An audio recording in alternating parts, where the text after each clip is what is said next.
Welcome into the best in paranormal podcasting. This is Darkness Radio. I'm your host, Tim Dennis. It is the Christmas Hangover edition. Supernatural news. I know normally we do supernatural news on a Wednesday. We're doing it on Thursday because, of course, we had the holiday. So we got to get our supernatural news in anyways. I'm your host, Tim Dennis. Right over there is the co-hostess with the mostest, Jessica Freeburg. Hi, Jess. How you doing? I'm so great. I'm happy to be here with you on a Christmas hangover Thursday. Oh, I appreciate it. I take it your merriment was full and you're full of merriment? Yeah, something like that. Does that work? Yeah. That works. Yeah. Sure. Yeah. I take it as part of the holiday. Everybody waited on you. You didn't have to do a thing. Dishes were done. Everybody cooked for you. You got your mani-pedi done by the kids. They carried you around. Like you were here, Tim. It's like you were watching through the window like a creepy stalker. I do most days, but not yesterday. And then they carried you around in a little golden chair, a little golden throne. Yes, all that happened. It was wonderful. It was such a day. Yeah. Are we telling fibs now? Big fibs? Mm-hmm. Yeah, big fibs. Yeah, big fibs. Sorry. Go. All right. I survived. Everyone was happy. Oh, that's good. That's what we're hoping for. No one shot their eye out. No one shot. Oh, that's good. Yeah. Mm-hmm. Yeah. Do you watch that movie on Christmas? Every year during Christmas Eve, we make cookies. We make homemade pizza. Mm-hmm. We make homemade cookies for Santa, even though my kids are adults, basically. And then we watch The Christmas Story and Ralphie, and we love it. Have you watched the sequel to it? No, because I know I'm not going to love it as much. Oh. But I will. We just saw it the other day up on the screen, and we're like, we should just watch it. But the sequel's never as good as the original. True. Did you watch it? Once. Yeah. That's all. You're not going to watch it every year? That's all I needed was once. Yeah. I do want a leg lamp really badly. Like I've had a leg lamp in my cart in Amazon so many times, but I can't bring myself to buy it because it's so expensive. Yeah. They're like $200. Yeah, they're a little spendy. Yeah. But they're fun. Yeah, they're fun. I have a really warm memory of that movie because I saw it in theaters. Mm-hmm. And it was my uncle and aunt that took me to see it when it first came out. So we actually went. I don't remember the name of the restaurant, but there used to be a restaurant in the Twin Cities here that was actually in a boxcar. Oh, was it the one in St. Paul? Yes. It's still there. Is it? Maybe it shut down for a minute, but I think it opened back up. Yeah, we had lunch there. It was a few years ago, but yeah, and it's not Broadway pizza, so it's not that. But it's no, but it's it was in that Christmas movie. Yeah, the one with Schwarzenegger. Yeah. Was it in Jingle All the Way? Yeah, it was. Okay, yeah, but they took us there, and we had lunch, and then we went and we saw the movie. So. Oh, that is a good memory. Yeah. So yeah, but yeah. So that that's my happy Christmas movie. It's one of my favorites. I think it's our family favorite. So yeah. And then the other thing that's warm and fuzzy about that whole thing is when the dad's down working on the water heater, that's my grandfather. That's oh yeah, that was everything he ever worked on. That's funny. Swore like a sailor. Yeah. So. Yeah, I love to use the fake swears from that movie when I'm mad. So. Oh, he did the real thing. I'm sure. I learned how to swear from my grandfather. So, yeah. Oh, yeah. Well, my kids learned how to swear from my mom. So that's fair. And I used to be his little buddy. So I would go with him wherever he would go to work on stuff. So I learned firsthand. So I learned how to put them together. And I learned how to put them together at a very young age. So I could take it to the playground, right? And boy, I used to teach the kids how to put them together. So it was kind of fun. Yeah. And then when I was put into the principal's office and asked where I learned how to I would never snitch on my grandfather, though. I was just like, oh, No. I just learned. Other kids. Yeah. Because the principal was quite impressed with my vernacular. Yeah. And you should have told him you learned from his mom. Isn't that what the kids say now? Your mom. Your mom. That's where I learned. Yeah. From the principal. Yeah. Your mother. That's where I learned it. Yeah. But yeah, Grandpa, he could put it together. Well, he was literally a sailor. So, Oh, well, that explains it. See? So, that's how I learned it. So. But yeah, so when we saw that in the movie, we all busted out laughing very hard. Yeah, because they're like, "There's Grandpa."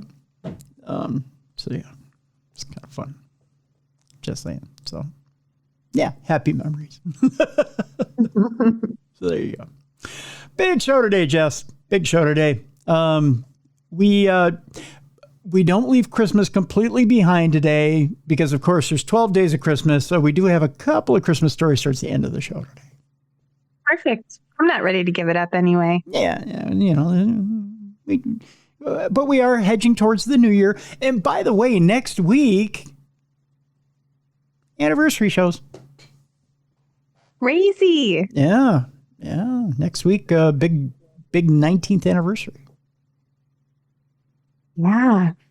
We're growing up, Tim. Yeah. We're almost through our teenage years. Almost through it. Yeah.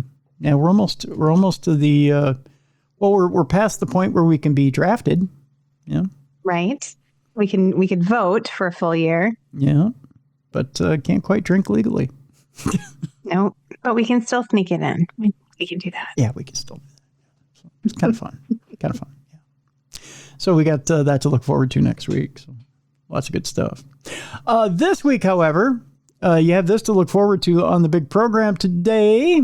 Of course, we've got ye old alien news to look forward to. As a little bit later in the program, we'll be talking about everything from not only aliens, but alien figurines that are all of 7,000 years old. I don't know if they appreciate in value.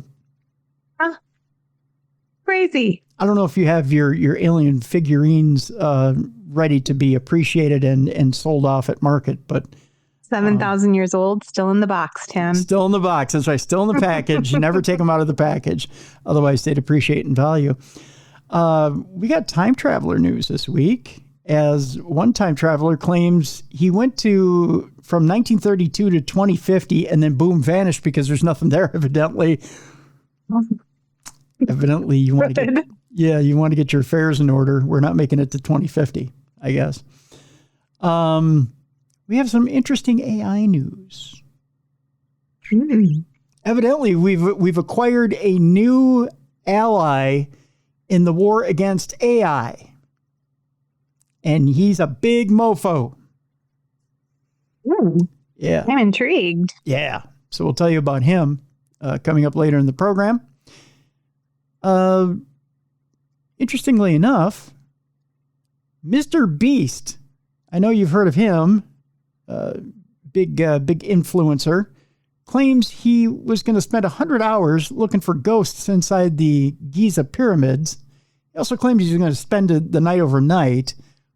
We'll debunk a lot of that coming up a little bit later. An alleged Bigfoot was photographed in the canyon near Ganado, Arizona. So we'll talk about whether Bigfoot posed for a selfie. We have an update on the flat earthers that were taken to Antarctica as to prove whether the earth was flat or not. We'll tell you who got to eat some humble pie in that whole deal.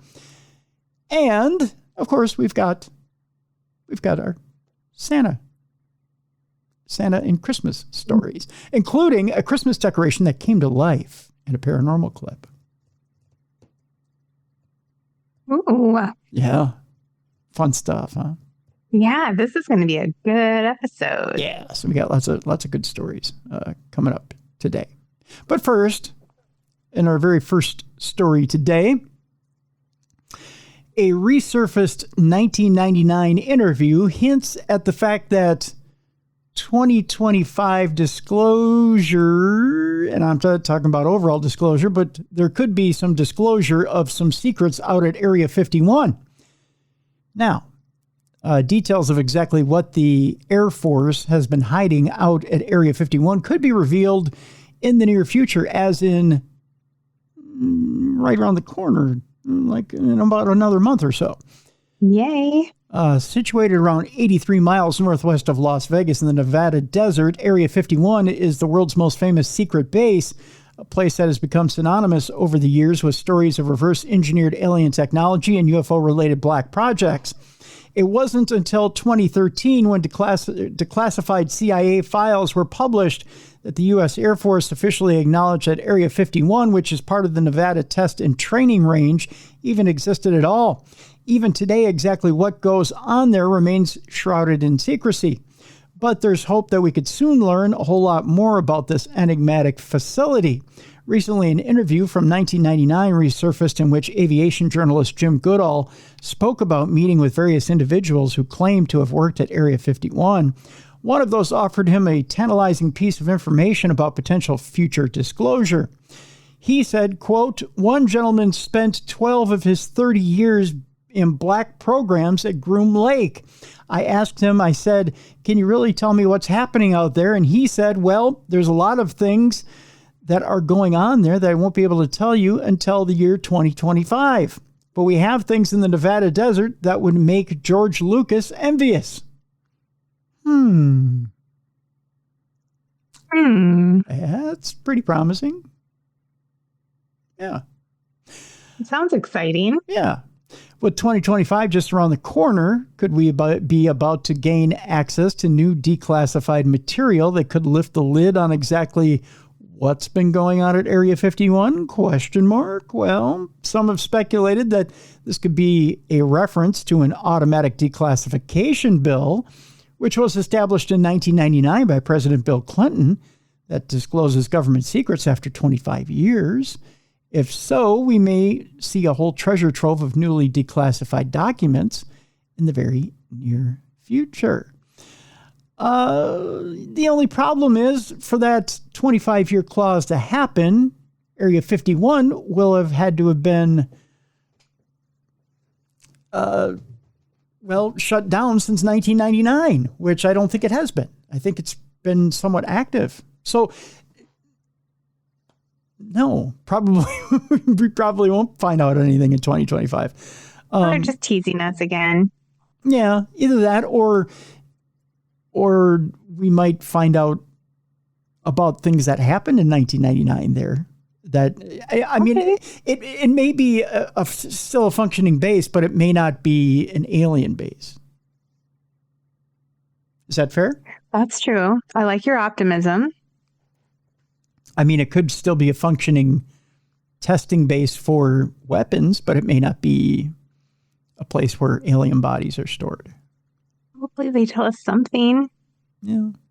In the, I hate to keep stuttering over this, but I'm spitballing here.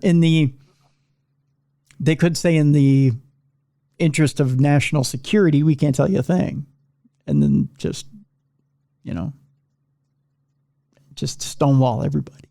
Yeah, just leave us right where we're at right now. Yeah. Just wondering. I'm anxious to see with President-elect Trump coming in exactly what's going to be done, because supposedly he was going to clear the decks and just let everybody have their information. But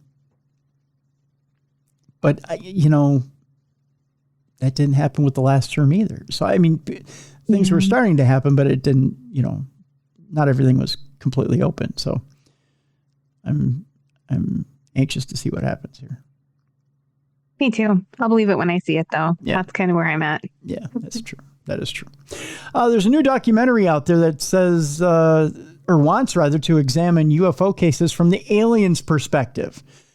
I'd love to see how you're going to do this. But the name of the thing is The Alien Perspective, which will offer up a unique angle on investigating some of the best-known UFO incidents. Now, up until now, just about every documentary about UFOs or aliens has approached the topic from our own perspective, focusing on testimonies of those who have had close encounters. The alien perspective, on the other hand, will do the complete opposite, offering a unique reversal of this approach by looking at how famous UFO cases might have looked to potential alien visitors. Written and directed by award-winning filmmaker Dean, I believe this is Elioto. The new 2-part documentary will offer insights from scientists at Oxford University, NASA, CNES, and more. It will also feature interviews with futurist Michio Kaku, UFO researcher Dave Foley, former Ministry of Defense UFO researcher Nick Pope, and New York Times investigative reporter Leslie Keane, and more. The newly released trailer for the documentary reveals that it will look at cases including the Rendlesham Forest incident and the U.S. Navy's Tic Tac UFO encounter, among others. Given the recent current level of interest in the UFO phenomena, the documentary's release is well timed. The Alien Perspective will be launching digitally worldwide, coming up, believe it or not, in 2 weeks, in January 8th. I tell you what, there's a trailer that I'm looking at right here in this article. We'll post the link to the trailer in the description of this program, so you can take a look at the trailer for yourself. So there you go. Our next article has to do with astrophysicists who discover how the largest galaxies came to form. Exactly how the massive elliptical galaxies form had remained a major and enduring conundrum for years. According to Anna Grazia Puglisi,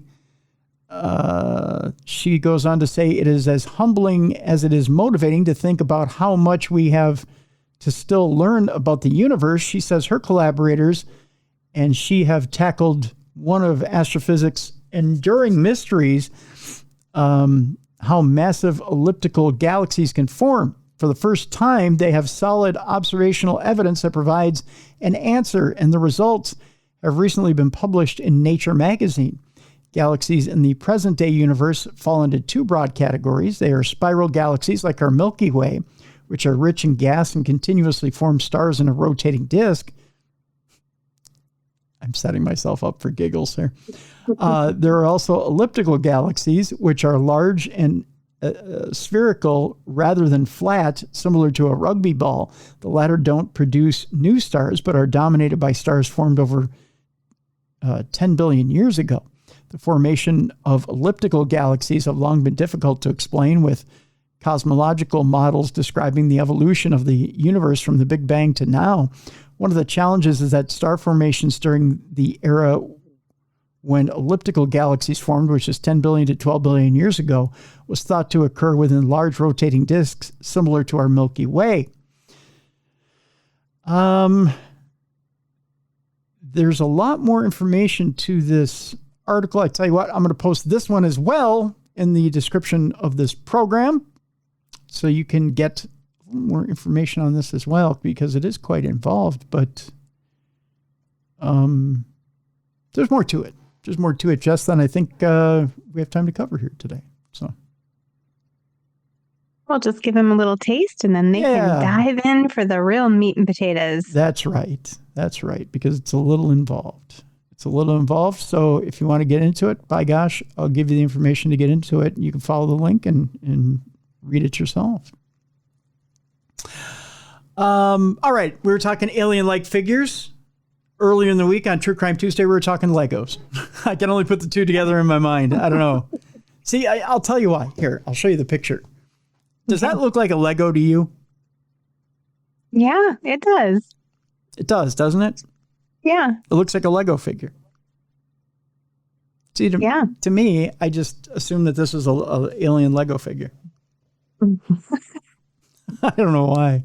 You know they have Legos. If they're that advanced, you know they're up there building Lego blocks because it's fun.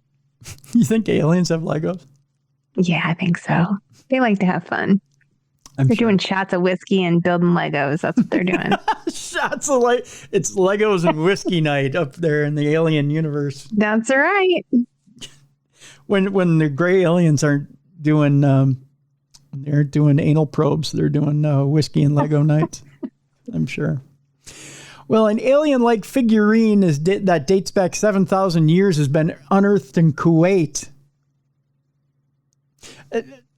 Of course. I don't know. To me, this might be a little bit of pareidolia. I don't know. Because doesn't this... I don't know. Doesn't this look like it could be somebody's thumb, too? I mean, I don't really know what it looks like. Looks like it has a couple slanted eyes and a nostril. I mean, is that supposed to be a face? It could be. I don't know. Looks like a wadded up Kleenex that I found washed. I mean, really, do you see it? Do you see it? Thumbs up. Thumbs up. Yeah. Just looks like somebody's severed thumb. You could just draw little eyes and a nostril on your thumb and you nailed it. With a Sharpie. It could be the same deal. Yeah. I'm just saying.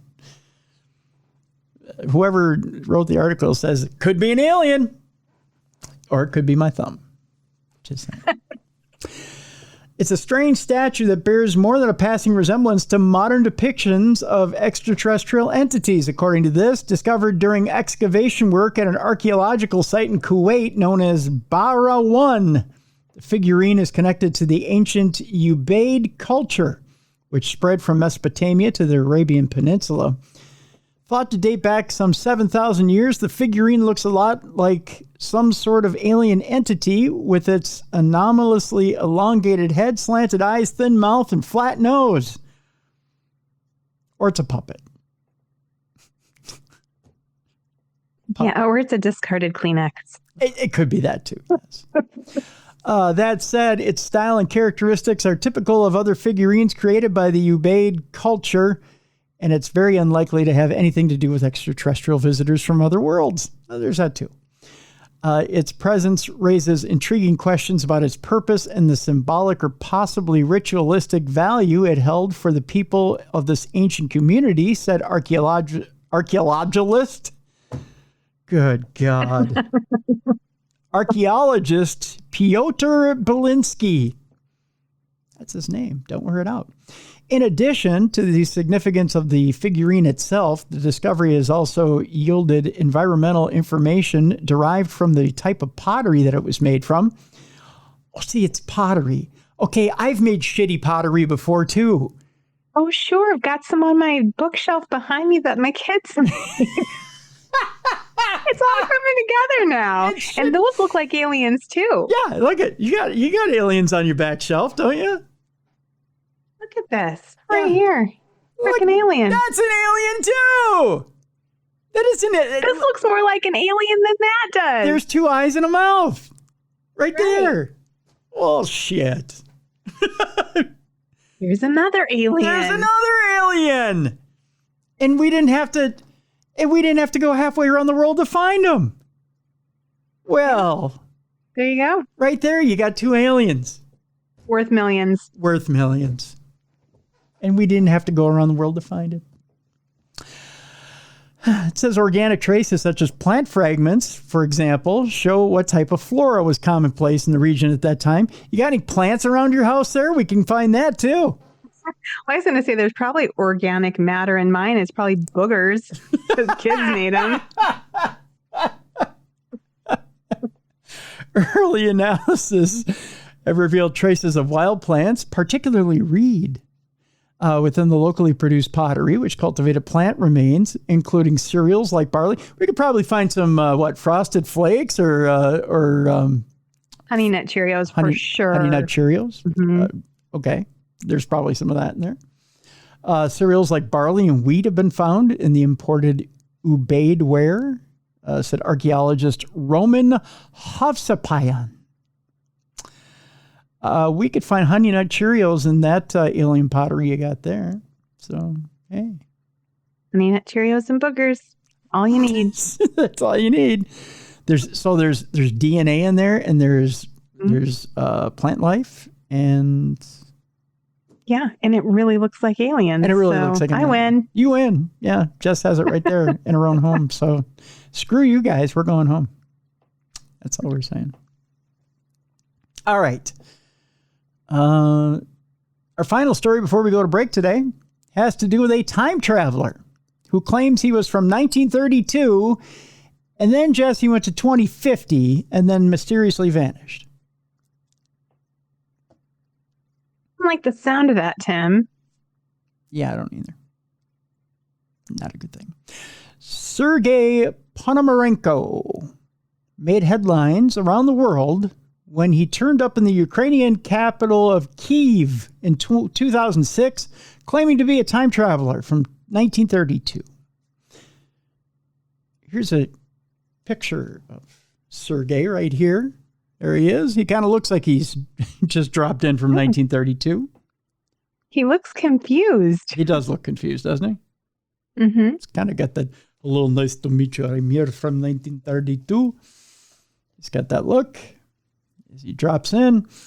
We've all fantasized about owning a time machine. I know I have. I wish I could go back in time many days.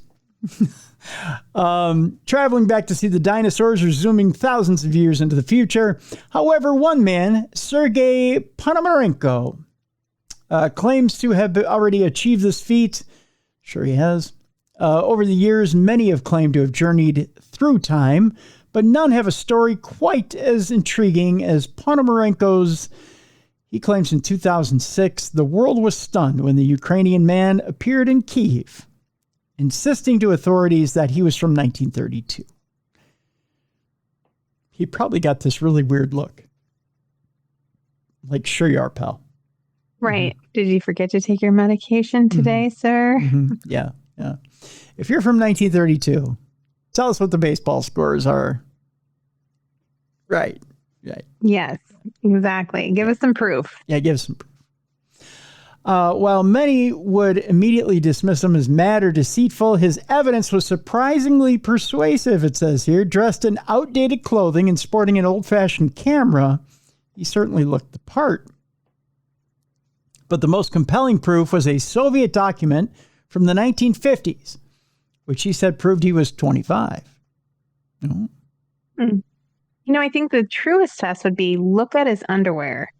Because if you're going to dress in costume, you're not going to go all the way down to your skivvies. So he probably has like Calvin Klein's on or something, and then you're going to be like, liar. Oh, good point.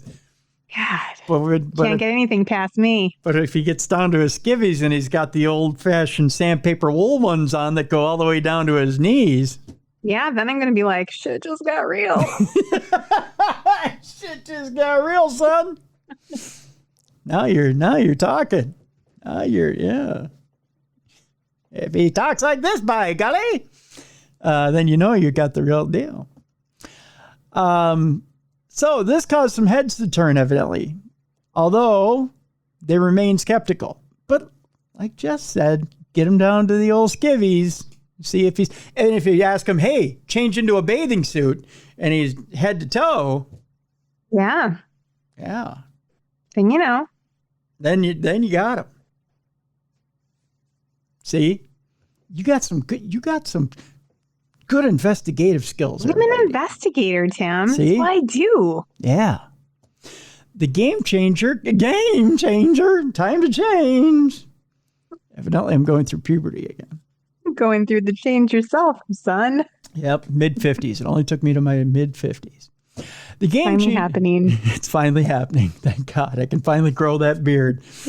The game changer came when Ponomarenko produced his camera, claiming to have taken photos in the 1950s. Astonishingly, upon developing these photos, authorities confirmed that they were indeed from that era, showing him with an unidentified woman and what he claimed was a UFO. Okay. Wait a minute. So he's in the 1950s and goes, right. Click, I find UFO. They just first discovered UFOs in the... He's having a very lucky day.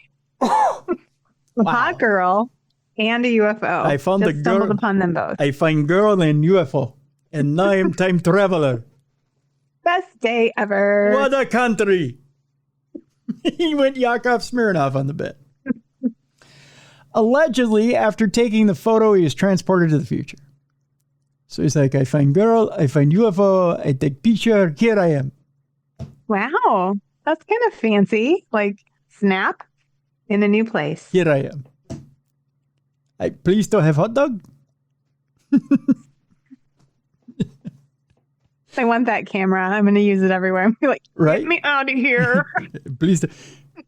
Instead of hot tub time machine, it's a Polaroid time machine. Yeah. Please to take me out of here now, please. The mystery deepened when authorities discovered that a man with the same name had vanished in 1958. They managed to locate his girlfriend, who was in her 70s at the time. And shockingly, she was the woman in the photos. Stop it. Seriously. Yeah. She revealed. Oh my gosh. Yeah, she revealed. He probably isn't wearing Calvin Klein's then. He's the real thing. He's wearing sandpaper underwear. Yes. She revealed that her boyfriend had disappeared for a few days before returning. Well, that's like a man for you. Then disappearing again in the 70s. Oh, so he came back in the 70s. Oh, interesting. Disco Duck. She even then had a photo of him as an older man, allegedly taken in 2050. What? Yeah, the mystery gets deeper. After consulting a doctor, it seems that his story may actually be true, particularly when he vanished overnight without leaving a trace. According to Albert Einstein's theories, what he claimed could theoretically be possible. However, a YouTuber has delved deeper into the case than anyone else, and he believes he's found a flaw in the story. Leave it to a YouTuber. That's right. Leave it to a YouTuber, because by gosh, they are true detectives. Joe Scott claims that the pictures were taken from a Ukrainian TV show called Aliens, which explores the possibility of extraterrestrial life. He also suggests that the picture from the 70s features photoshopped architecture and even includes the Empire State Building. However, he couldn't find any information on crime reports or doctor interviews, leaving the mystery still unsolved.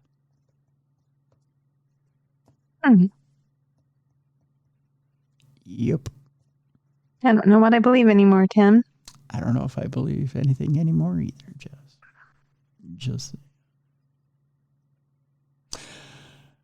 Boy, I also have another chilling story on the other side of the break. Ooh. A guy with a high IQ claims he knows what happens when you die. Oh, that's going to be good. Yeah, I know. It's kind of scary. There's also I know it's a scary episode today. It's just a scary episode. Time traveler claiming he jumping all around. I know, yeah. Yeah, jumping all around like a monkey on the bed. Nightmares tonight, thanks to you. Sorry, I don't mean to do that. I know. So soon after Christmas, all the hope of the world is all around us, and here I am throwing a monkey wrench and everything. It's crushing it all. Yeah. Taking away the joy, dropping in the fear. Got another one too. Psychic making a chilling prediction about a pandemic worse than COVID. Do you want that one? Oh, my dogs say hi. Don't know if Oh, hi. No, it's good. Somebody's barking. A little hi from the puppy is good too. Yeah, you gotta like that. Yeah, you gotta like that. So, all right, we're gonna take our break. When we come back, we're gonna talk to you a little bit about a new ally in the war against AI. Who, by gosh, he's so big, I'll take him. We need all the help we can get. He hates AI with a passion. We'll tell you why. Really? Oh, yeah. Okay. We'll tell you what happened that AI pissed him off. That's coming up here shortly. Also, I had hinted about this story just a moment ago, but the world's smartest man offers a theory of what happens when we die. It's a little soul crushing, not going to lie. We all go to heaven. That's right. There you go. That's what happens. Mr.Beast claims he's going to spend or has spent 100 hours hunting for ghosts inside Giza's pyramid. Let's just say Mr.Beast is a little bit of a liar. We'll straighten it all out when we come back. Bigfoot may have had a selfie taken Inside a canyon in Arizona, we have the latest. A veteran Nessie hunter offers his own views on the Loch Ness Monster. We'll talk about that. And we're going to talk to you a little bit about a Christmas ornament that had a little bit of a paranormal experience. It's coming up all today on the best in paranormal podcasting. It's the Christmas edition of Supernatural News right here on the best in paranormal podcasting. This is Darkness Radio.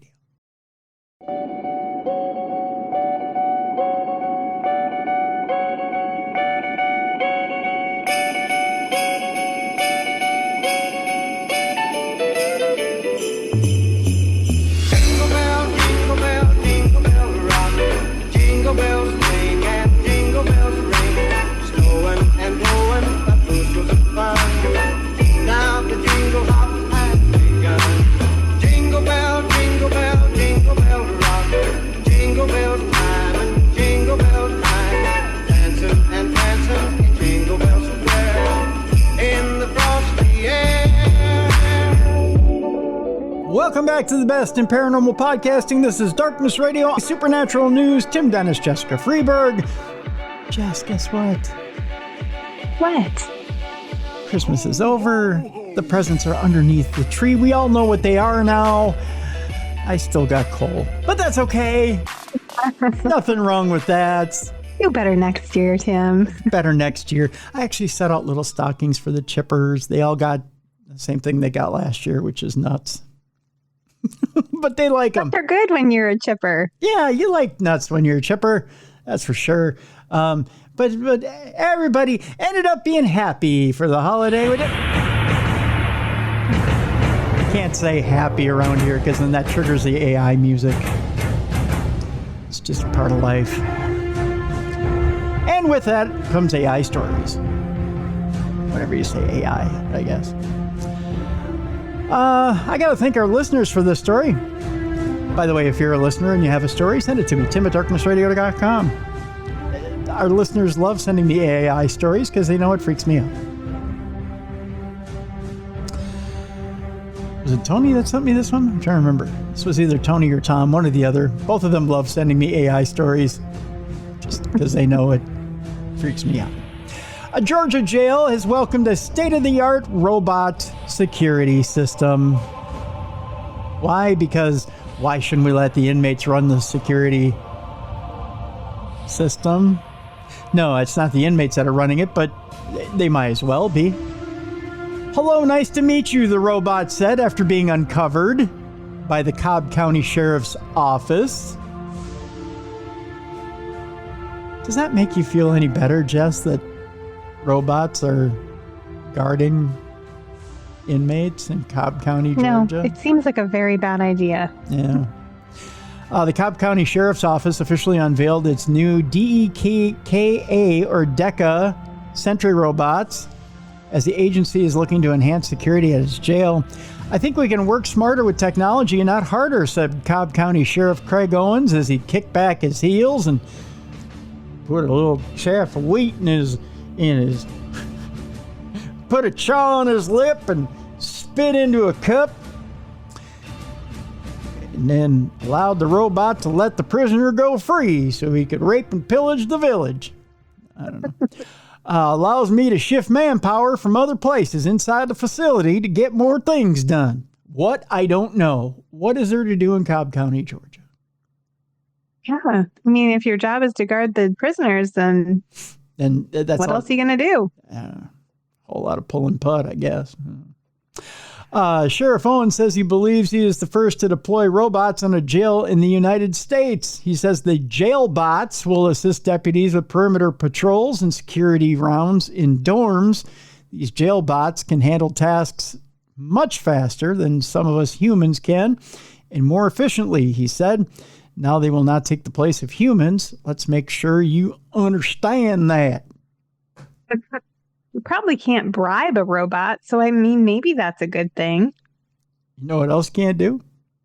You can't sodomize it. That's how you put them in there. You can't get the wheels. Can't do that. No. Well, unless it's from Temu and it's one of those ladies robots that are blow-up dolls. Yeah, you can't do that. Yeah. Okay. Not safe for work. We're not there yet, Tim. Keep going. Well, I spoke to you. Really? Yeah.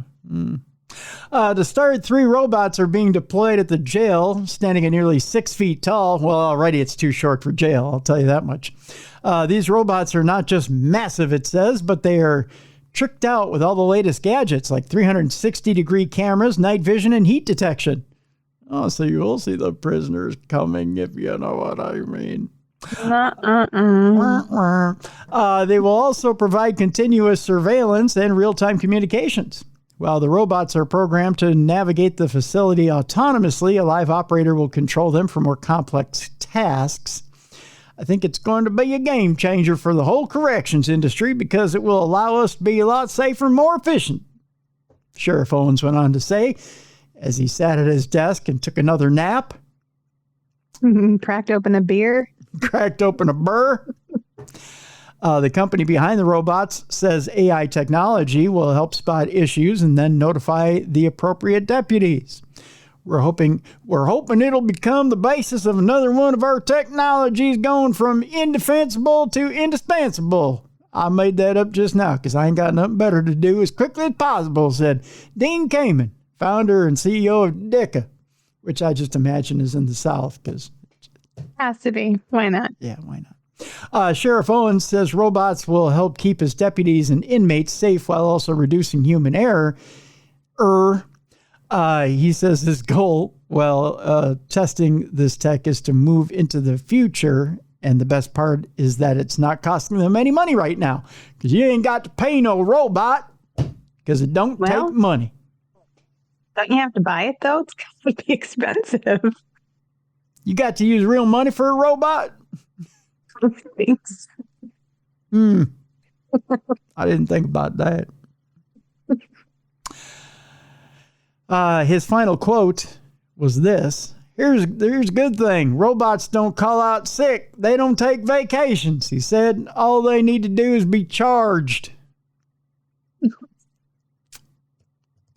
I guess. Yeah. Cletus, do you plug in the robot today? Oh, shit. Cletus forgot to charge a robot today. We've got to go to work. Yeah. Oh. Maybe if we just stand it in a corner, people still respond to it. Just pretend it's working. It's the same as having Cletus there. That's all he does. Same thing. Oh. Yeah. So that's how it works there in Cobb County, Georgia. Meanwhile, turns out that we have a new ally in the fight against AI, Jess. And his name... Who is it? His name is Tyson Fury. Ooh. Yeah. Although we kind of got him by accident. I'm not gonna lie. It wasn't like, he stepped forward and said, I'll fight him. He stepped forward and said, and pardon my language here, but he stepped forward and said, AI fucked me in my fight. It's kind of how it happened. Tyson Fury and Alexander Usyk had a good old-fashioned fight this past weekend. And it turns out, as part of the fight, they had 3 live judges and they had an AI judge. Oh. Yeah, bad idea, right? Yeah. You ever want to piss off a guy who's over 6'5" and over 300 pounds? Tell him that a non-live judge is going to score him worse than live judges do. And then see if he still likes computers afterwards. Yeah, that's not a good thing. Yeah, that's probably a bad thing. Fury was looking to avenge his only professional defeat and take Usyk's WBA, WBC, and WBO heavyweight titles. But guess what? Usyk was still the champion after it was all said and done. Now, you may say, well, Tim, there were 3 live judges, and they were the ones whose opinions mattered, right? Well, yeah. But here's how it scored out. Now, by the way, this fight was in Riyadh, Saudi Arabia, okay? Which most fights, it seems like these days are, fights that matter, and either in UFC or in boxing or over in that direction anyways, in the Middle East these days. Now, it was over in Kingdom Arena in Saudi Arabia. And the fight, the first bout, was a split decision between the two of them, right? This one, again, was a little bit by the hair of the chinny chin chin. There were 3 judges in this deal. Usyk remained victorious by a score of 116 to 112 on all 3 judges' cards. Live judges. Okay. Now that's kind of a wide margin. That's not really close, but it was close. Right. Okay. Now, they decided for shits, giggles, and otherwise that they were going to throw an AI judge in here just to see how close the AI judge was to the other 3 judges. Now, the AI judge was a trial. It was used in the fight.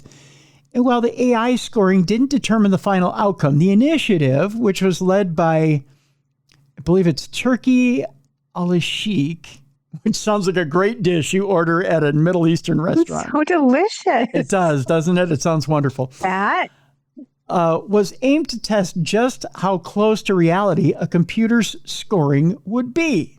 Okay? Now, in a statement to X, the chairman of the Saudi Arabia's General Entertainment Authority announced, for the first time ever, an AI-powered judge will monitor the fight. Free from bias and human error, brought to you by The Ring, not the movie, but The Ring. This groundbreaking experiment, which won't impact the official results, debuts during the biggest fight of the century. And in fact, the AI judge scored the fight exactly the same way as the human judges. Oh, bullshit. But it did it by an even bigger margin. It scored it 118 to 112 for Usyk. 2 more points for Usyk over Fury, right? So you got to be wondering how the big guy, how Tyson Fury feels about AI now that AI has said, oh, no, Usyk was much, much better than Tyson Fury, right? So they asked Tyson Fury at the press conference. It's a nice little press conference. They put it together. They put Waters in front of Tyson Fury. They put Waters in front of Usyk. They say, hey, Tyson Fury, what do you think about the artificial intelligence's judges scoring of your fight? 118 to 112. What do you think? Yeah, sure, he's 2 more points than the regular judges, but what do you think? Do you think AI is a great scorer? And Tyson Fury said, fuck all computers. I don't think he likes them. I mean, I can feel that some days. Yeah, I think that most days. No, but I like this one right here that we're working on. Yeah. Right We're not talking bad about you, no, baby. We're not talking about you, baby. You're such a good, yes, you are a good computer. The Gypsy King suffered that loss to his 37-year-old rival. And of course, he was not pleased.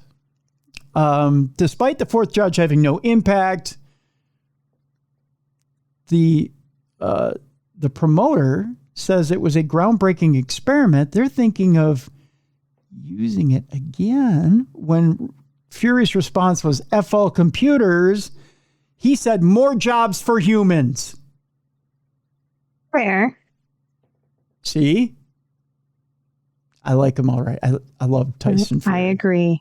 I agree with Mr. Fury. Yep. Mr. Fury was nearly as dismissive of the human judges. He said he believed he had clinched victory at the final bell. Speaking to Sky Sports, he said, I swear to God, I thought I won all 3 rounds. Or I won by 3 rounds, he said.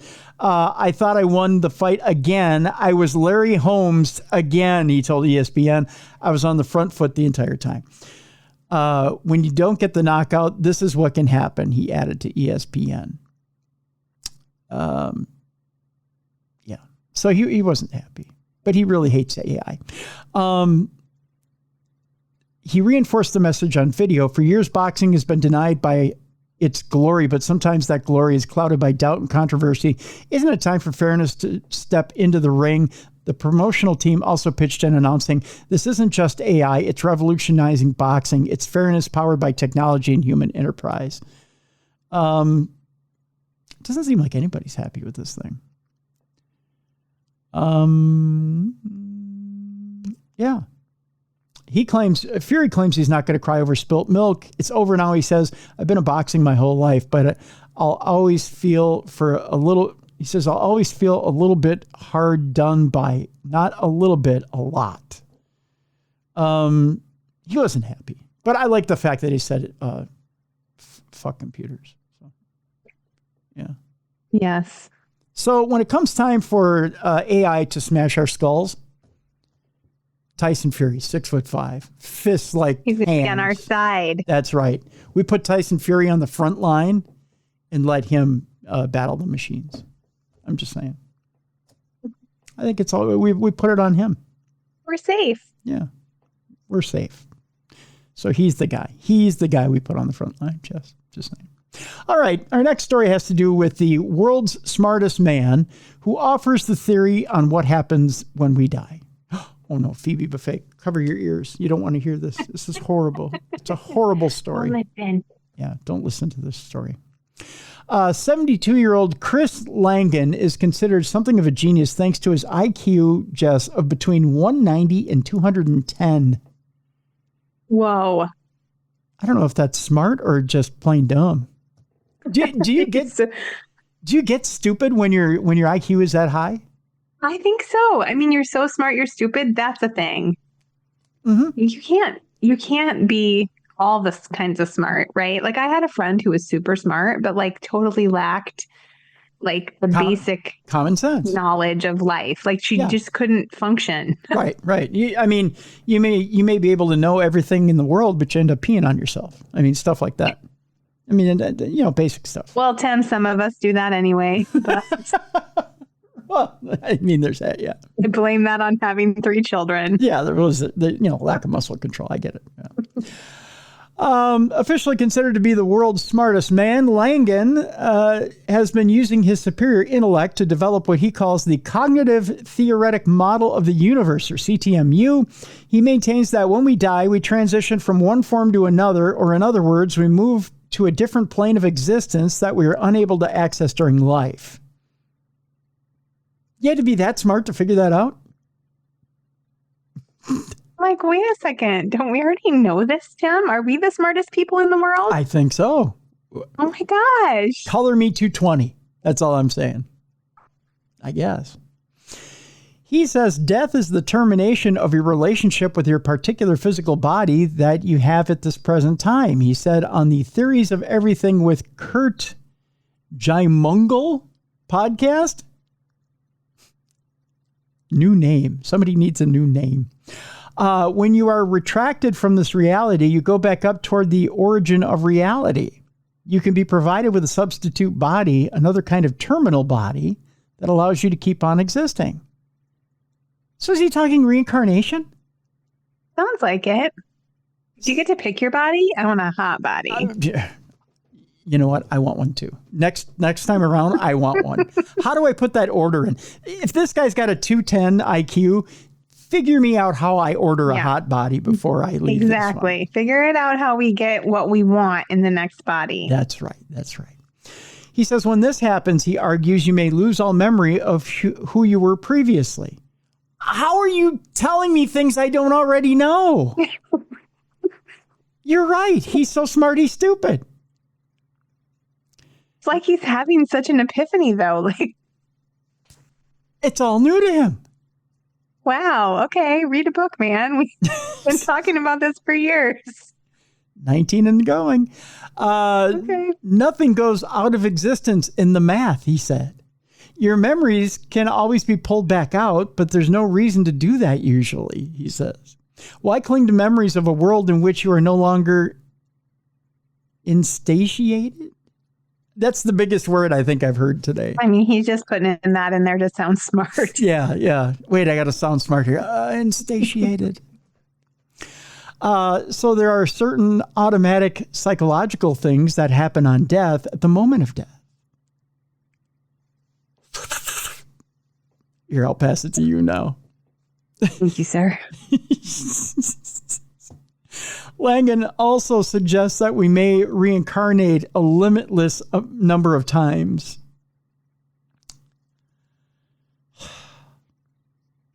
Arguably all of your lifetimes, he says. If you were to be reincarnated again and again and again, all of those reincarnations are meta-simultaneous, man.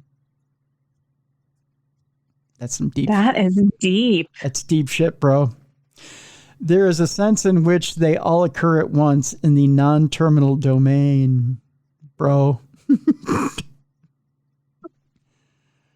Oh, dear God.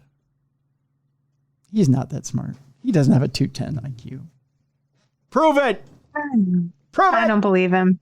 I don't either. Show us your underwear. That's right. Show us your underwear. If you're wearing those wool things, then yeah, I get it. Show us your swimsuit. You're a liar. You liar. Show us your skivvies. He's wearing the wool jockeys. That needs to be a t-shirt, Tim. Show us your underwear. Show us your skivvies. Prove it. Let's see what kind of time traveler you really are. Well, let's see how smart this guy is. There's a psychic out there making a chilling prediction of a pandemic worse than COVID in 2025. Yay! Yes! Maybe we can get rid of the guy who thinks he's that smart. He'll probably go breathe it in. With 2025 around the corner, a team of psychics have made a number of predictions for the year ahead, with one suggesting a pandemic worse in 2020 than in 2020 to soon arrive. Let's just cut to the chase here and see what it is. Each year, experts from Psychic World, that must be a magazine I don't subscribe to, predict what will unfold for the next 12 months. Sorry, I hiccuped there. It was a hiccup in time. All right, you're drunk on knowledge. That's what's happening. I am. I'm drunk on my IQ right now. They predict a welcome ceasefire between Russia and Ukraine. That's good. I'll go the opposite. Russia's going to roll over Ukraine. You watch. As well as a new era of space exploration, as new technologies developed by the likes of SpaceX will push the boundaries of what we believe to be possible. However, in a more stark foretelling, one psychic has predicted another pandemic is on the way, one worse than the height of the 2020 coronavirus outbreak. Psychic World shared a post. It is a year-end tradition to ask some of our top psychic mediums, fortune tellers, and astrologers to make predictions about the year ahead. And it says the post added the year 2025 promises to be a year of significant changes and deep transformations, yada, yada, yada, yada, yada. Get to the plague. Where's the plague? Oh, it just doesn't say. It just says plague. Plague. Plague. Okay. Not specific plague, just a general plague. Just general plague. Is it Nostrafus? No, not Nostrafus. Nostradamus. Nostrafus. Yeah, you're getting the two mixed up. By the way, if you were out at the movie theater yesterday, it's Nosferatu is what you're thinking. Oh, gosh darn, I was so close, Tim. You're very close, though. It's a combination. By the way, I'm a genius. There's so much knowledge in this brain. I'm stupid. I know. Well, that'll happen. Did you see the ad campaign before Christmas Day for that? Yes. It was the whole, they're coming, he's coming. I'm like, Jesus, somebody put a rubber band on it. He's coming too much. But if you've seen the movie before it came out, I'm like, holy double entendre, Batman. He's coming. If you only knew how much sex is in the movie. I don't know. So I just thought it was funny. Yeah, it was pretty funny. I laughed too. I thought the same thing. Did you laugh at the? Oh, he is. That's true. Did you laugh at the ad? I got a good giggle out of the ad. It's like, he's coming. I'm like, well, then slap him in the dick. He'll stop. I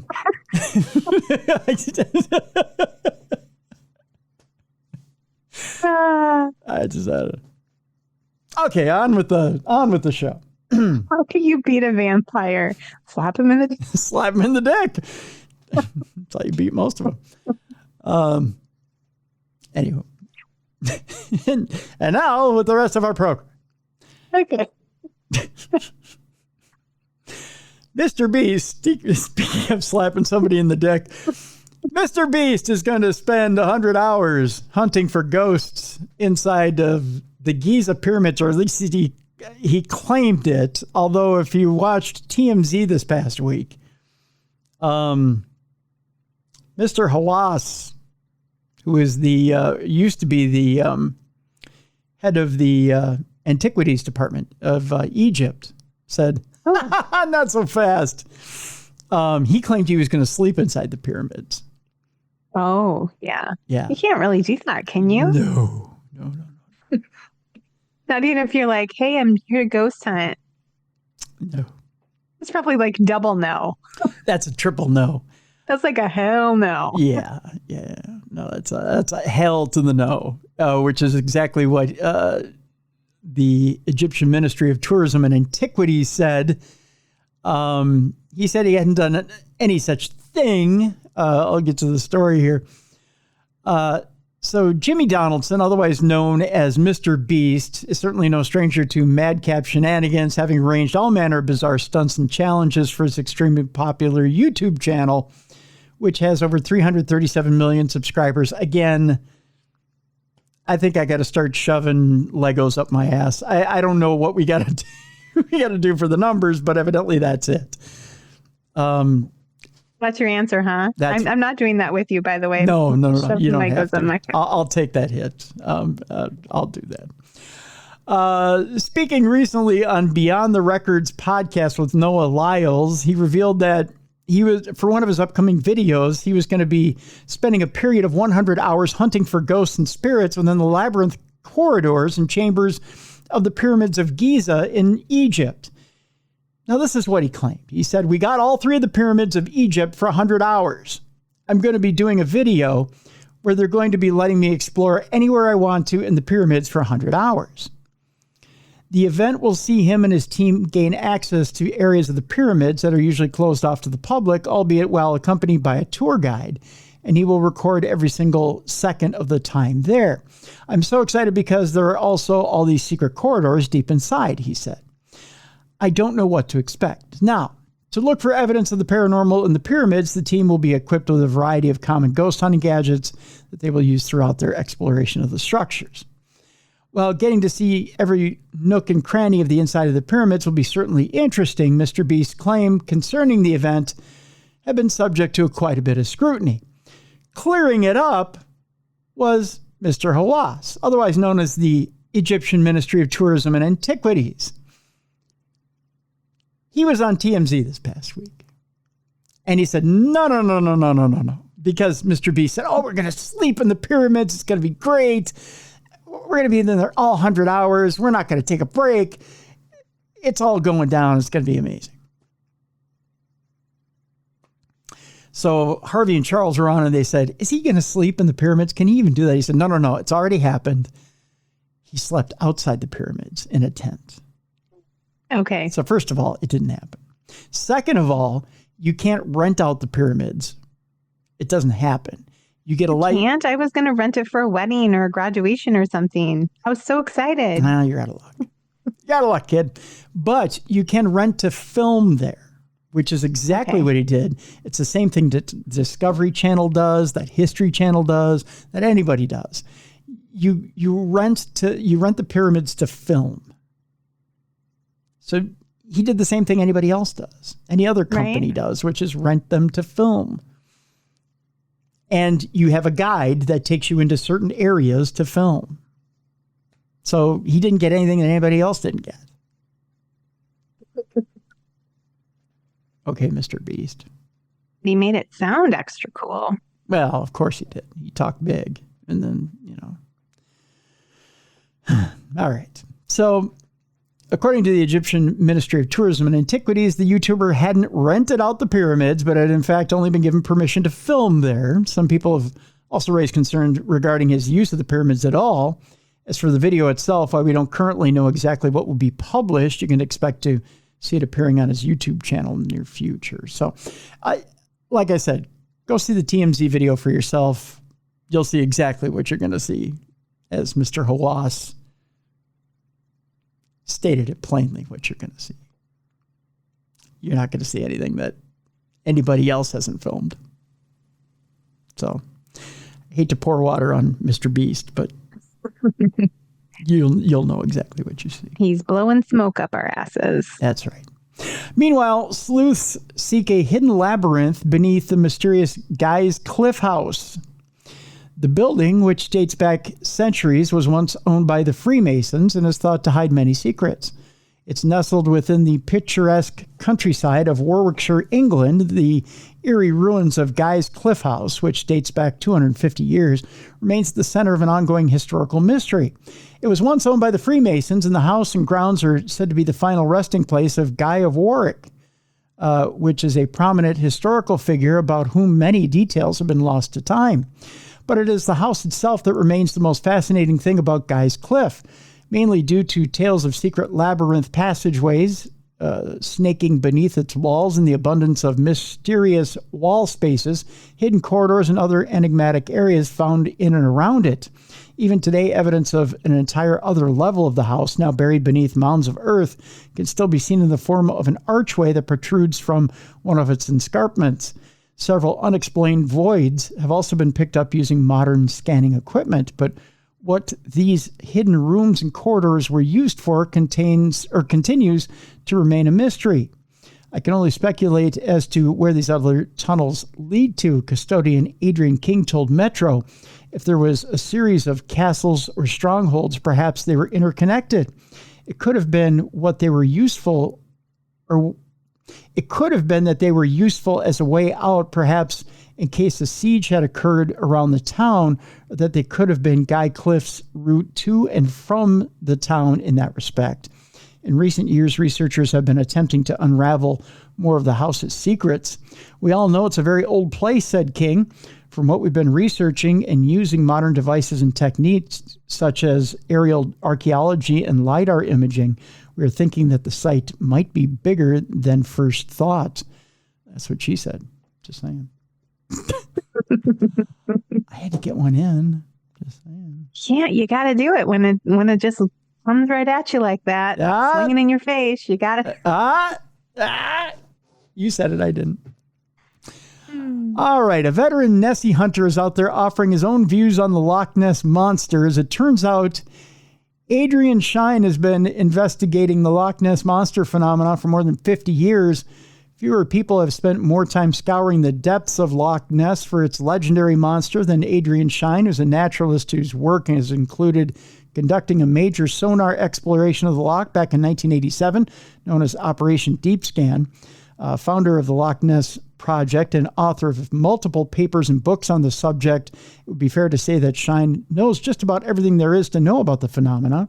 His views on it, however, hold a great deal more weight than those of most other people. After more than 5 decades of research, he's reached the conclusion that the monster doesn't actually exist and that people are seeing and misinterpreting various other mundane things. Yeah. That's kind of disappointing. A little bit. Of course, there are long-necked creatures on Loch Ness. We call them swans, he told Penn News. Well, adding that other birds and such cormorants can also be mistaken for something unusual in the loch. And in calm conditions, you can lose your ability to judge distance. And if you can't judge distance, you can't judge size. Again, that's what she said. As well as birds, Shine also believes that boat wakes are a major cause of monster sightings. When a vessel is coming towards you, it's obvious what the wake is. You can see it spreading out from the sides of the vessel approaching you, or indeed going away from you, he said. But if it's going across your front, it's quite different. You see the individual wave train, the individual wavelengths as solid black humps. As things stand, it seems unlikely that Shine will ever find conclusive evidence that the Loch Ness Monster is an actual real creature. the way that it's perceived, the two forms, the multi-humper and the long necker, are exactly where the 19th century debate got to with sea serpents, he said. We know what sea serpents look like. You do, I do, everybody else does, and the things people see now in Loch Ness will confirm that, he went on to say. People will continue to come forward having seen these things unrecognized by them, and which will inevitably confirm the stereotypes that society has. It is called confirmation bias, and he weighs in with the skeptics.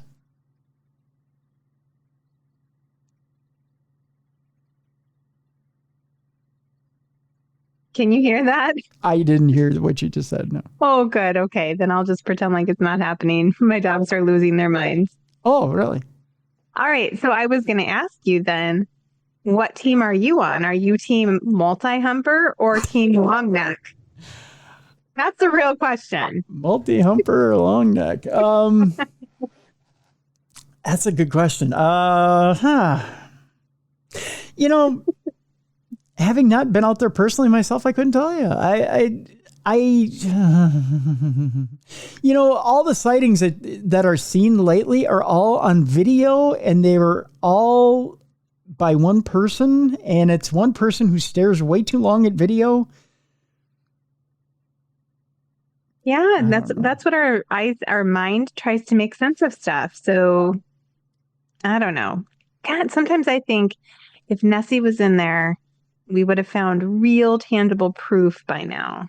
Well, but I love the legend, right? Yeah, and they've dragged the lake, and they tried to pull scales out of it, and tried to find DNA of this thing, and that wasn't as successful as they would have liked it to be. I don't know, Jess. There's a lot of, if you want to be a hard skeptic on Loch Ness, on the Loch Ness Monster, it's real easy to be a skeptic. Yeah, for sure. I agree. It's real hard to be a believer, but there's a cottage industry there that needs to be protected. I don't know.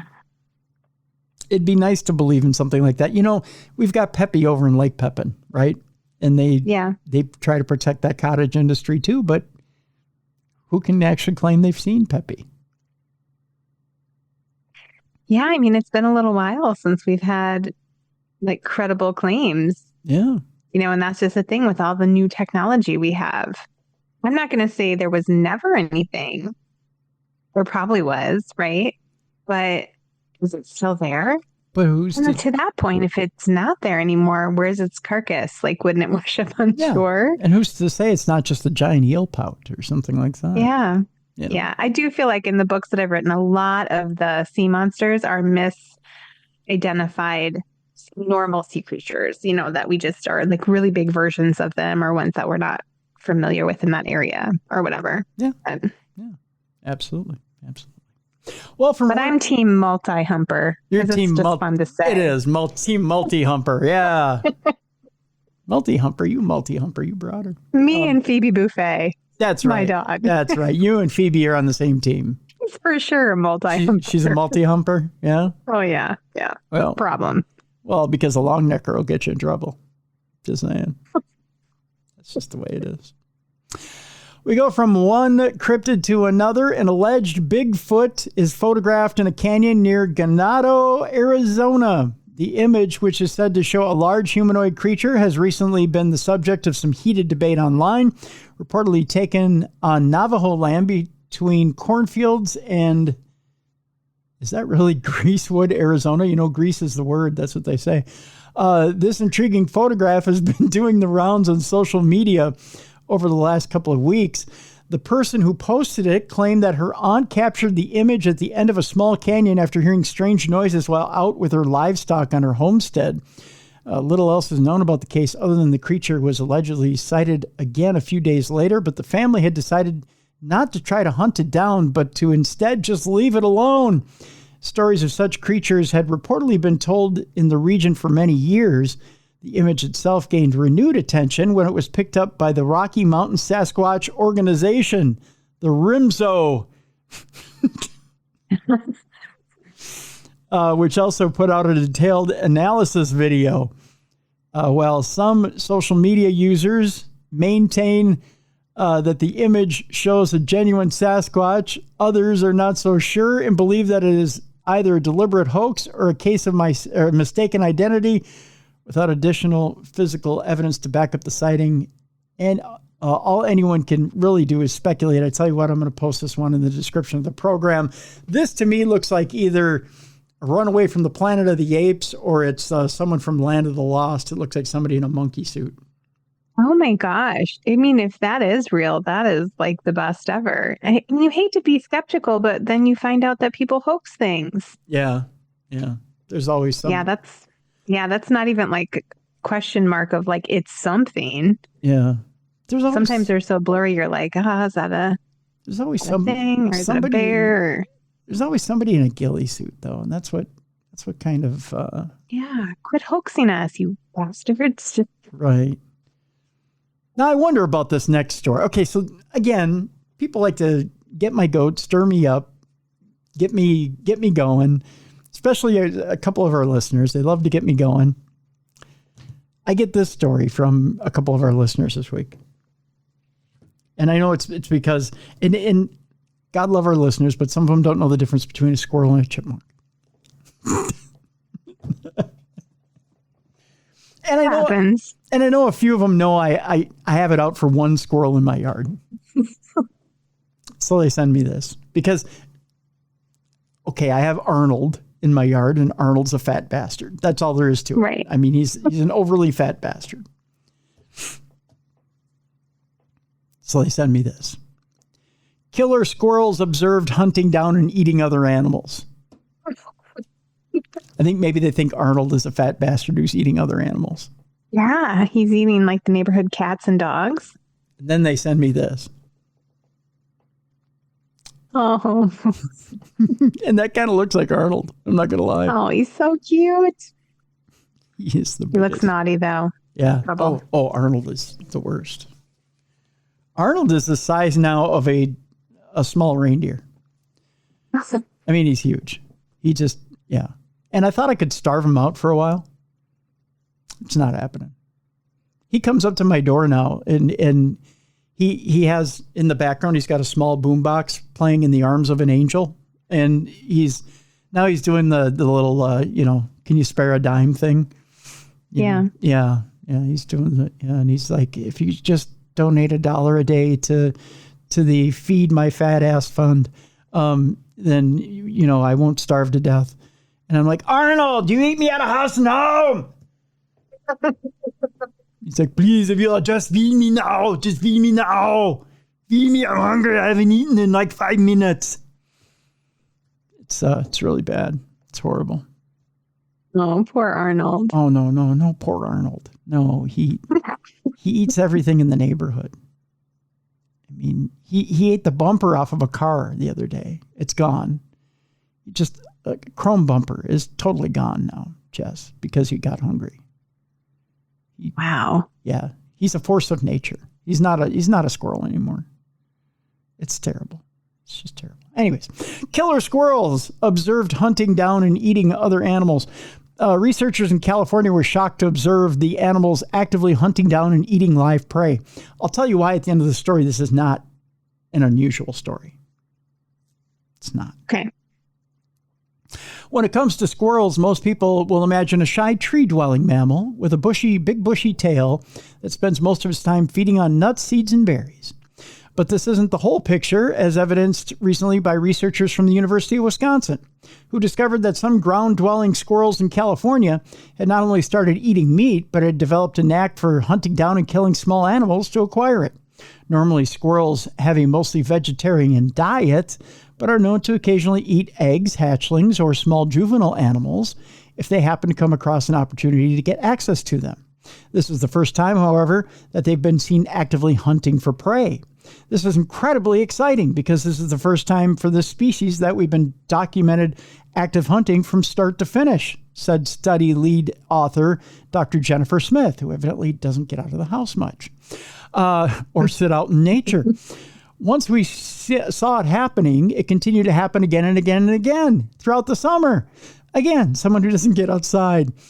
The squirrels' hunting behavior, which primarily saw them hunt, kill, and eat small voles, you're surprised by this, was observed on 74 occasions over a period of 18 days and involved 27 different individuals. It also happened to coincide with a particularly big increase in vole numbers. It seems that these squirrels are just opportunistic, said Smith. No shit. The superabundance of voles during this particular summer really opened up the novel dietary niche for them. Well, that was odd.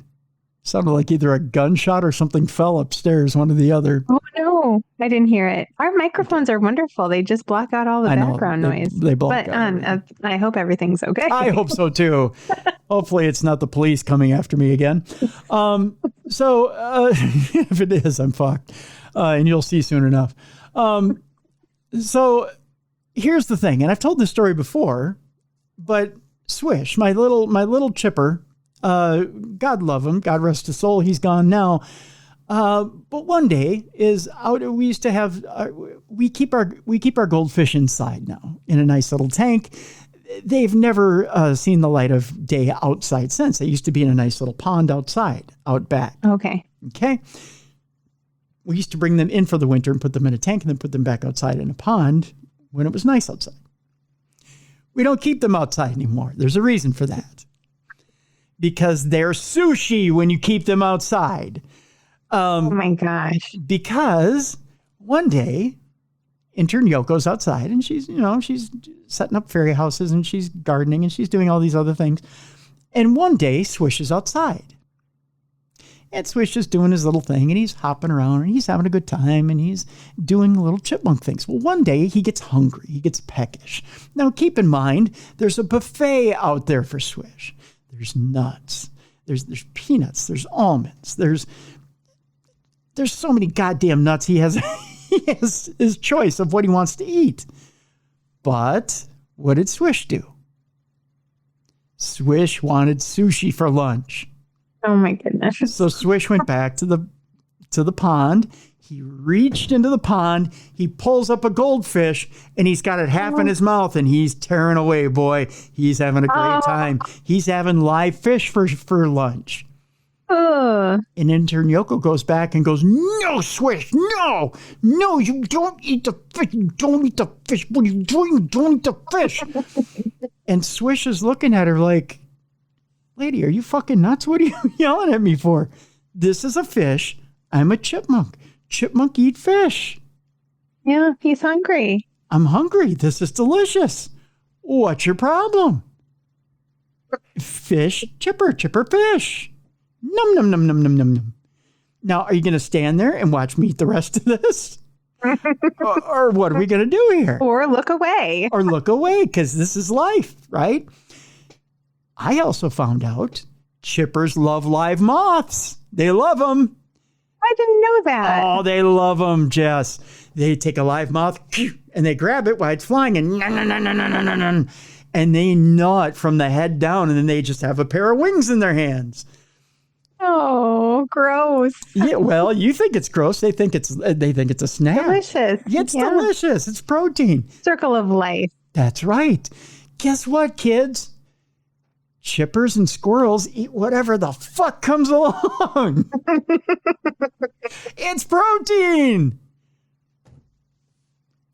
That's not a story. Squirrels, not really. Squirrels and chippers eat whatever animal comes along. Guess what? You want to hear something even worse? You want to get ready to cringe? They eat birds. They eat baby birds. Do they eat each other? You know what they do? Yeah. Yeah, rabbits do that. I had a rabbit once who ate all of her babies. Well, you know what? They don't eat their own babies. Oh, yeah. Unless they don't get out of the fucking nest in 6 weeks. If they don't make it out in time and they're lame, they're probably going to eat them. Yeah. Oh, yeah. Gosh. So if my son moves home after he graduates, you're going to eat them. Tell him that. You don't make it out by 18, guess what? Your dinner. Send you to grandpa's. He'll eat anything. That's right. Selling you to grandpa. He'll eat anything. So here's the deal, kids. It happens in nature. Nature's not kind. This is why we say animals are cute. They're furry, but they don't like you. Not unless you form a bond. If you form a bond with them, even then, they're still a little mean. Because they're nature. You can form a friendship, but you know what? Friends can go sour at any time. That's right. They still might eat your face off. That's right. That's why that bond's tentative, right? So it's not all sweetness and light, So just keep that in mind when you form friendships with the animal kingdom, especially if they're wild. Even I know my little buddies, my little chipper buddies, I'm not going to invite them in the house and have them sleep overnight in my bed. I know better. Those are my buddies. But I know at any particular time, if they need something and I'm not giving it to them, they're going to bite my finger off. That's right. Keep them outside. That's right. So don't be shocked, kids. Don't be shocked when they turn on you. Just saying. All right. Speaking of things turning on you, you ready for the next story? Yes. So, shock of all shocks. Guess what, flat earthers? The earth ain't flat. You're wrong. Yeah, go figure. I mean, you could get up in an airplane and go look at it. You get on a boat and you can go sail and go look at it. But it turns out that we had a story not too long ago, maybe a week or two ago, that a pastor, Will Duffy, was going to take several flat earthers out to Antarctica in an effort to prove them wrong. To say, hey, come along with me, you little flat earthers. Come with me, flat earthers. Let me show you that the earth has a curvature to it. Let me show you you're wrong. That's what he was doing, right? They didn't want to believe him, Jess. Well, it turns out that a flat earther ate some humble pie after going on a mission to Antarctica. Here's how it happened. Earlier this month, we reported on the final experiment, which was an Antarctic expedition arranged by Colorado pastor Will Duffy in an effort to prove once and for all that the Earth is definitely not flat. Well, the freezing southern continent has long been at the center of the debate because some proponents of the idea that the Earth is flat believe that there's a giant wall of ice there, kind of like the Game of Thrones, marking the edge of the world. Bullshit. They also maintain that the day and night cycle is the same in Antarctica as it is away from the poles, even though Antarctica sees periods of several months of darkness and several months of daylight. The difficulties inherent in accessing Antarctica to check for this themselves, well, they argue is also evidence of the world's governments covering up the truth about the Earth's flat nature. Okay. Right. I don't know why Pastor Duffy put up with all this, but he did. So, Pastor Duffy says, I created the final experiment to end the debate once and for all. After we go to Antarctica, no one has to waste any more time debating the shape of the Earth. So he thinks, but they will. Fast forward to the present, and now Duffy's Antarctic expedition has actually taken place, with the Colorado pastor having taken 4 flat earthers to the Antarctic. It wasn't long after they arrived that it became apparent that what they believed was simply not true. Said prominent flat earther Jaron Campanella, all right, guys, sometimes you are wrong in life. No shit, Sherlock, really? I thought there was no 24-hour sun. In fact, I was pretty sure of it, but I respect Will Duffy for being a stand-up guy, at least in the way that he kept saying it was true. I kept saying it wasn't. Don't listen to my beliefs or my opinion. It shouldn't matter to you, but at least you should be able to accept that the sun does exactly what these guys said as far as circles the southern continent. So is he converted now? He believes in reality? Hallelujah! He done saw the sun. Oh, man. Whether this in itself will be enough to persuade the most diehard flat earthers to completely abandon the idea that the earth is flat, however, remains to be seen. I'm going to post the link to this chicanery so you can watch it for yourself and have a good laugh, because you should. Everybody needs a good giggle. And if you're a flat earther, you need to see it for yourself anyway. Because the video has on the front of it, it's midnight in Antarctica, and it has the sun shining right there. There you go. That's all you need. Just so you can see it for yourself. Okay, 2 stories left in today's program. The first one has to do with a Christmas decoration coming to life in a festive paranormal clip. Something strange is going on in your neighborhood, but who did we call, Jess? Bill Murray? No. We just stomped on it. Yeah, we just squash it. Yeah, we just squashed it. Yeah. Something strange was moving underneath the Christmas tree in this viral TikTok clip, and it wasn't Santa Claus. Halloween's well behind us, and Christmas, well, it was a nice holiday while it lasted. But when something started moving underneath the tree, we just took a big hammer and smashed it and said, that son of a bitch is never going to move again. That's what we said. You son of a bitch, you evil devil little ornament. You fuck you. That's what we said. Fuck you and your devil worshiping satanic little fucking no. The video's in 2 parts, with the first showing a nicely decorated Christmas tree. And so, did you like how I handled that? You just splash some holy water on it and hit it with a hammer and fuck you in the name of Jesus. It. Yep. No, that's how I said it. That's just the way I exercise something. The video is in 2 parts, with the first showing a nicely decorated Christmas tree in someone's living room with 3 ornaments, which may or may not be Santa's elves, standing in a row next to it. The merry scene seems like the last place you'd expect to find anything paranormal, but as the second clip shows, looks can be deceiving. In that clip, which is filmed from a different angle after dark, it is possible to see one of 3 ornaments seemingly coming to life and walking a short distance across the floor. No, thank you. Yep. After being uploaded online, the video quickly managed to rack up over 20 million views and left users unable to decide if the movement was genuinely unexplained or if the whole thing was a hoax.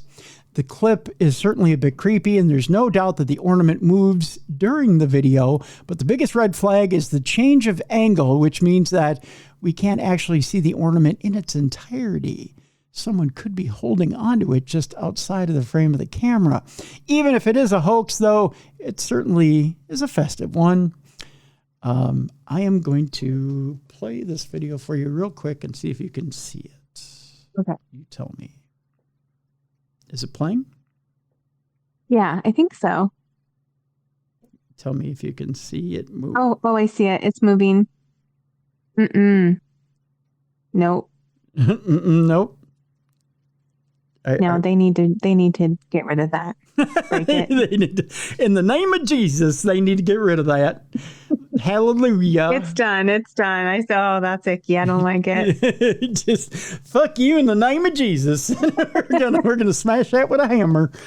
It's not the holy water. It's the holy hammer. It's a holy hammer. We're gonna, in the name of Jesus, we're going to fuck you very much. You are done. Yeah. So there you go.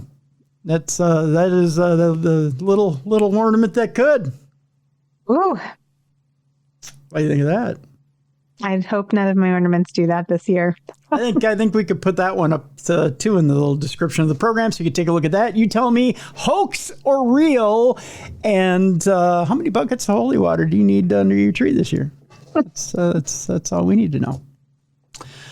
All right, and the final story, a little bit of a palate cleanser for you. From St. Nicholas to Kris Kringle, the many names of Santa Claus. Hinter something or another. Isn't that one of them?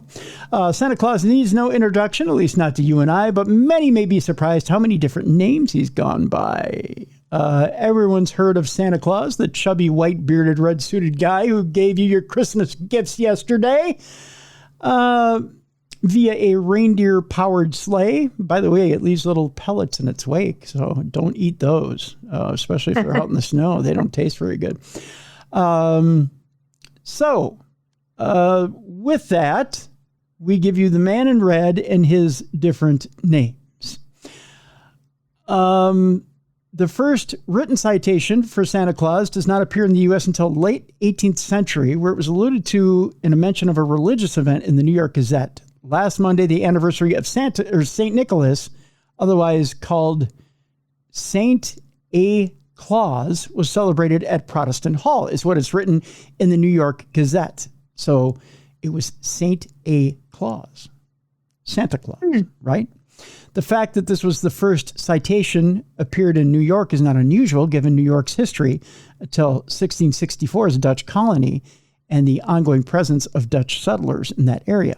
This Dutch background is key because Santa Claus is, in fact, a borrowing into English of the Dutch name of Sinterklaas, which sometimes dialectally appeared as Santa, or Sante, Klaas, Klaas.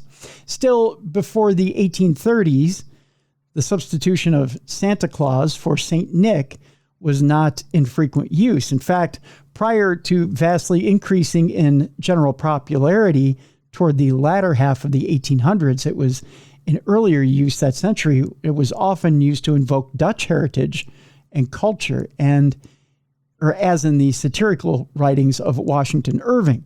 For instance, a New York-based satirical magazine of the era had this to say in 1808: the noted St. Nicholas, vulgarly called Santa Claus, of all the saints in the calendar, the most venerated by true Hollanders and their unsophisticated descendants. Ooh, that is so cheeky. But by the 1820s, a children's book introduced Santa Claus and a sleigh pulled by reindeer, suggesting that his modern reputation was established by then. His iconic attire, though, didn't become standard uniform, of course, until a certain advertisement by a certain soda company. You don't say. Called Coca-Cola came up and depicted him in red-suited splendor over a century later in 1930. Speaking of, I need a drink. Just saying. Before then, Santa's outfits had spanned the range from green and yellow to even patriotic stars and stripes. Seems Santa had an affinity for America, I guess. The popular term for Santa prior to this period was St. Nicholas, a name known from the religious observance of the feast day of St. Nicholas on December 6th. The Dutch name Sinterklaas is actually a derivative of the name St. Nicholas. Historically speaking, the namesake of St. Nicholas was the highly charitable bishop of a Roman town called Myra, which we talked about on Christmas Day, and his bones, which I've now freaked out Jess with. So disgusting. She'll never think of him the same. Whether going by St. Nick or Santa Claus, the man's enormous celebrity as the granter of tangible wishes also turned out to be another legacy of the Dutch, for it was their tradition to give small gifts or sweets on St. Nicholas Day. And so this Dutch tradition inspired the American mythologizing of a man with a sack of presents on his back to be delivered to children throughout the land. Now, another name for St. Nicholas or Santa Claus that grew in popularity in the 1800s was the name of Kris Kringle. While Santa Claus was Dutch, Kris Kringle came by the way of the Germans who first settled in Pennsylvania and then spread out particularly in the 1800s. The name Kris Kringle, though, was unrelated to Santa Claus or St. Nicholas. Instead, it came from the German word Christkindlein, or Kindlein, meaning Christ child, referring to the baby in the manger. So, unlike St. Nicholas, Kris Kringle is more directly related to the Christian celebration of Christ's birth. Over time, however, the feast of St. Nicholas, also celebrated by German immigrants, became increasingly merged with the celebration of Christmas in the U.S., given the German influx in the United States was much greater than the Dutch in the 1800s. It's not surprising that the German name competed with the Dutch term during much of that period before Americans eventually decided to settle mainly on Santa Claus. Now, in the end, whether it's St. Nick, Santa, or Kris Kringle, who rides in the sleigh into the holidays, the history of how he got his name is the one that illustrates a wonderful melding of languages and culture, a reminder of how differences can merge into a rich and varied part of the culture celebrated by many. So there you go. That's how Santa got his name. Good old Santa. I like the version that's not weeping nasty fluids with people trying to steal his bones. You don't want any Saint Nick tears for a shot? You don't want to do a shot of Saint Nick tears? I don't want to drink any decayed corpse fluids. Thank you. Now, to finish up that story from yesterday, it was Josh Gates's crew that supposedly found his sarcophagus. Oh. Yeah. Is that an episode that was filmed a while ago? I'm going to have to find that and watch it. I think it was filmed recently. Okay. Yeah. So they supposedly found his sarcophagus underneath one of the churches. Oh, cool. Yeah. So, and in that, now keep in mind, the bones I don't think are no longer there. Or was it they recently found his bones? I don't remember which it was. Either they found his bones or they found the sarcophagus, one or the other. We're going to have to watch it and find out, but yeah. Yeah. So Josh actually found something in the 15 years he's been doing his show, which I'm proud of. I'm proud of you, Josh. But it's a long running joke. So he found St. Nick's something or another. I haven't actually seen the episode myself yet, but. Well, I'm going to watch it. Yeah. So there you go. I was watching the one about Jesus in Bethlehem the other night. It just happened to be on. I was flipping through the channels and it was really interesting. Yeah. Yeah. And I was like, are you telling me everything that we've ever known about the baby Jesus story is not true? was my takeaway. The one that gets me, I don't know if you've ever seen any of Scott Walter's stuff about. Yes. Okay. So the whole thing about the skull and crossbones, are you familiar with that? No. Okay. So supposedly when you talk about ossuaries, about the burial boxes in Israel, and I'll make this real quick before we go. With the burial boxes in Israel, you have the burial box of Joseph, of Jesus's father. Right. You had a burial box of Jesus's brother, supposedly, which is right next to Joseph. And then supposedly there was a burial box of Jesus. And I'm trying to remember how this goes again, but in an ossuary, there in a burial box, they have the femurs, they have the radial bones, and then they have the skull. And a skull and crossbones is the arms and the hands buried like this with the skull, right? Right. So skull and crossbones, right? Supposedly, the reason why the pirate flag exists the way it does, skull and crossbones, is because the Knights Templar absconded with Jesus's ossuary. Oh. And that Jesus was actually, the story is that Jesus's ossuary was absconded with by the Knights Templar. The secret that the Templar kept from the world is that, and that the Vatican kept from the world, is that the Templar have Jesus's remains. Interesting. And that they've always had his remains in an ossuary. And that the skull and crossbones were, when in 1307, when supposedly the Templar were burned at the stake, they weren't. They had fled to different areas of the world, okay? And that only a few of them were sacrificed to make it seem like they were burned out, or that they were absconded with, or that they were not absconded with, but that they were essentially destroyed, okay? Right. The rest of them fled to the four corners of Europe. And some of them had gone to Spain, and some of them had fled, and some of them had become pirates. Okay. The skull and crossbones is a flag to identify other Templar to other Templar. In other words, it's saying, through Jesus's ossuary, I identify with you, brother. Oh, okay. It's basically signaling I'm a brother of Jesus. Huh, that's wild. So it's basically flying the flag of Jesus. Isn't that something? Yet it seems the opposite, right? It seems something bad, but it's not. It does. It seems ominous. It seems morbid. Yeah. It seems, it's like this symbol of death, right? But essentially it is. Because it's spitting in the face of the Vatican. Because the Vatican tried to wipe out the Templar.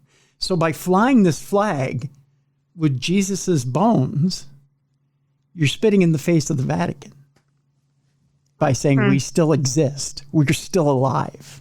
Yeah. And we're basically coming after you. Yeah. I mean, that's what it is. It's spitting in the face of everything that exists.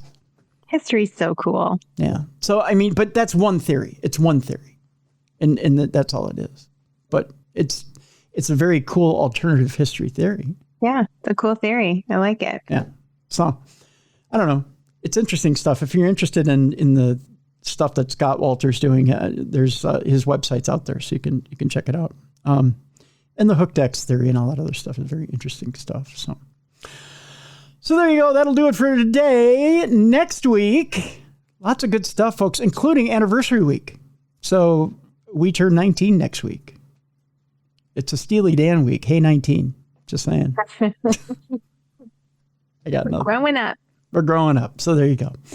Jess, I want to thank you so much for putting in the time this week and everything you've done this week. I appreciate you so much. My pleasure.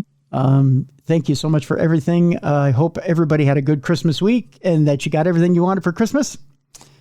Again, the trip next week is the trip. Next week already. Yeah. We start on Thursday, but you can also do a ticket for Friday, Saturday. But it's our manifesting paranormal retreat. So we're doing all kinds of fun stuff associated with, manifesting what you want in 2025. And we're doing the art and the writing workshops that we always do. And then the paranormal investigation that we always do. And it'll be fun. We're excited. You still have time to get in on it, folks. So yes, Darkness 30 for 30% off. I almost forgot. But yes, you guys get a discount. Yep. So go to Jess's website. We have a link in the description of this program so you can go get your last minute tickets. Get in on it, folks. Go up there. Check out everything there is for the Ghost Stories Inc. trip. Not only just getting in and manifesting what you want for the new year, get in on it and discover some of the great creativity up there too. I mean, you don't necessarily have to be a painter or a writer to get in on being creative on this trip. I don't write. But I went up there and just the energy up there was amazing. And some great people up there as well. You're going to have a wonderful time up there. I guarantee it. So get in on it right now. And it's so wonderful this time of year. It's so pretty up there this time of year. So up at Sauk Center, Minnesota in the Palmer House. So get your tickets right now. There's a link in the description of this program. So for Jessica Freeburg, I'm Tim Dennis. Thank you so much. Hope you had a Merry Christmas. And we're looking forward to the new year. For Jessica Freeburg, I'm Tim Dennis. Thank you for joining us for the best in paranormal podcasting. This is Darkness Room.